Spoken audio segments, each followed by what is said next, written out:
Kangan जिंदगी। अच्छा sir, एक बात बताइए हमको। हाँ। कि कैंगन वाटर का मशीन इतना महंगा है, लोग कहते हैं 3 लाख रुपए हम क्यों लगाएं और इसका पानी हम क्यों पिए, क्या फायदा? आप सही सवाल किए मुनि बाबू। और देखिए, इसका एकदम बढ़िया सा जवाब है, और जो आदमी इसको समझ जाएगा ना, वो 3 लाख रुपया उसको लगेगा कि 3 रुपया के बराबर है। हकीकत ये है कि कोई जहर पीना नहीं चाहता है और न कोई जहर खाना चाहता है। एक इंसान नहीं मिलेगा जो जहर पीना चाहता है और जहर खाना चाहता है। जल में जहर घुल चुका है और खाने में पेस्टिसाइड, केमिकल सब जहर के रूप में इस्तेमाल हो रहा है। ये 3 लाख रुपया लगाने से लोग जहर पीने से और खाने से बच जाते हैं, और अपने ही नहीं, अपने पूरे परिवार को, अपने बच्चों को, अपने परिवार जिसे मोहब्बत करते हैं उसको भी जहर पिलाने से और जहर खिलाने से बच जाते हैं। तो जहर पूरे लाइफ जहर पीने और खाने से बच जाए तो क्या आपको लगता है 3 लाख रुपया ज्यादा है या कम है? लोग नहीं समझ रहे ना। लोग एक बार में सब लोग नहीं समझेंगे ना, वो आराम आराम से समझेंगे, अपने हिसाब से समझेंगे। हमारे आपके समझाने से नहीं समझेंगे, हमको और आपको कहते रहना है, बताते रहना है लोगों को कि आपके जल में जहर है, आप जहर पी रहे हैं और जहर खा रहे हैं, इससे बचना है तो 3 लाख रुपया लगेगा। ठीक है? क्या लगता है आपको, ऐसा करने से लोग प्रभावित होंगे? प्रभावित तो होंगे, नहीं होंगे तो उनको भगवान को समझे, भगवान भरोसे उनका शरीर चल रहा है। क्योंकि शरीर में 70% जल है और रोज जल डाल रहे हैं, उसमें जहर है। तो जहर जो पी रहे हैं या खा रहे हैं वो समझे, भगवान उनका भला करे। हम लोग की शुभकामना रहेगी कि लोग स्वस्थ रहें और संपन्न रहें। धन्यवाद। आज हम बात करेंगे कैंगन वाटर, ये जो मशीन है किनके लिए जरूरी है और किनके लिए जरूरी नहीं है। तो सबसे पहले बात करते हैं कि किन लोगों के लिए ये मशीन जरूरी नहीं है। वैसे लोग जो लोग आज भी नदियों का पानी, कुएं का पानी और हैंडपंप का पानी इस्तेमाल करते हैं और पीते हैं, अच्छा पानी और खराब पानी के बारे में जिनको जानकारी नहीं है, उनके लिए ये मशीन जरूरी नहीं है।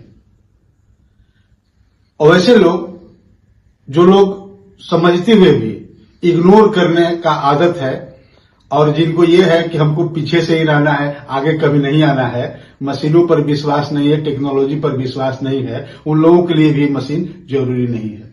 लेकिन मेरे दोस्त, वैसे लोगों के लिए ये मशीन जरूरी नहीं, मजबूरी है।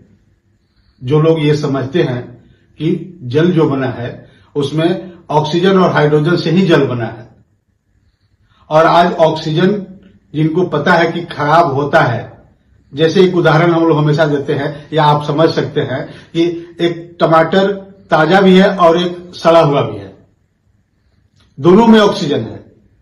जैसे 2 गिलास पानी लेते हैं, दोनों में ऑक्सीजन है, लेकिन सड़ा हुआ टमाटर और ताजा टमाटर दिख जाता है, इसलिए सड़े हुए को हम लोग फेंक देते हैं और ताजा टमाटर का इस्तेमाल करते हैं। लेकिन यदि पानी एक ही जैसा दिख रहा है और हम लोग बार बार बता रहे हैं कि उसको जानने के लिए ORP मीटर आता है, ORP मीटर जिसको डालेंगे पानी में तो वह प्लस और माइनस में रीडिंग बताता है। तो प्लस में रीडिंग का मतलब उस सड़े हुए टमाटर के जैसा है। आप कभी ऐसा कीजिएगा कि सड़े हुए टमाटर का जूस निकालिएगा और उसमें ORP मीटर डालिएगा। अमेजोन पर मिलता है ORP मीटर, घर में मंगा सकते हैं। और सड़ा हुआ जो टमाटर का जूस रहेगा उसमें प्लस में बताता है, ताजा में माइनस में बताता है। तो आप पानी जो लीजिएगा उसमें जो प्लस में बता रहा है, तो इसका मतलब है कि सड़ा हुआ टमाटर के जैसा आपका पानी है, दिखने में साफ है।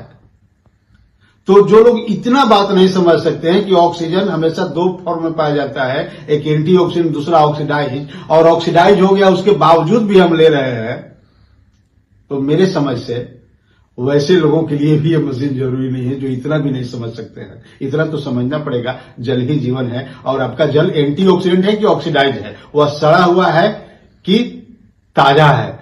यदि इतना नहीं समझते हैं तो ये मशीन आपके लिए जरूरी नहीं है।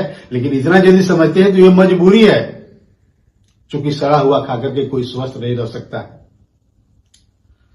तो मेरा नाम है विक्रम और मैं स्वस्थ और संपन्न रहने की बात करता हूं और मैं करता रहूंगा जब तक आप नहीं समझेंगे, क्योंकि मेरी ये भावना है कि लोग स्वस्थ भी रहे और संपन्न भी रहें। धन्यवाद।